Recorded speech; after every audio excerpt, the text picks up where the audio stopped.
Reform of the international monetary system topped the agenda among policy chiefs in Hanoi on Wednesday. French Finance Minister Christine Lagarde arrived here in the hope of building consensus among Asia's economic leadership for reform of what many believe is an outmoded system with the US dollar at its core.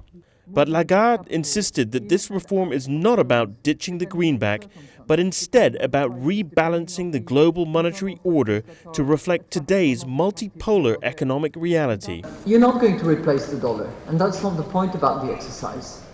The dollar is the dollar is the dollar, just like a rose is a rose is a rose. But there are risks about having this sort of monocurrency system. The reform is also about tackling the global economic imbalances that many say paved the way for the last financial crisis.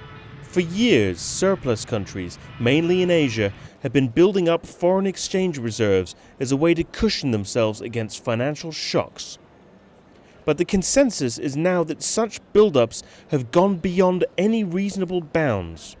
Instead of having these huge masses of surpluses and deficits around the globe, we need to aim at a better balanced growth amongst ourselves. So far, solutions for tackling the problem, including a substantial revaluation of China's currency, have proved elusive.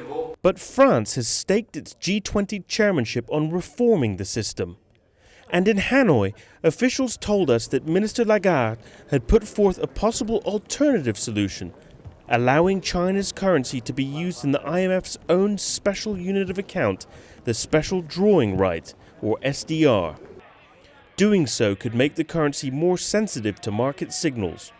In the G20 forum, we also discussed the possibility of adding more currency to the SDR. But of course, members are still discussing the criteria. Lagarde acknowledged that ministers had discussed China's inclusion in the SDR, though the plan is still in its infancy. Clearly, the prime candidate is more likely to be the renminbi than any other currency. France hopes to reach an agreement on this and other issues at the November G20 summit. But a final deal may prove hard to reach. China is not yet in a position to liberalize its capital account, something which, for now, remains a precondition for a nation's currency to be included in the SDR basket.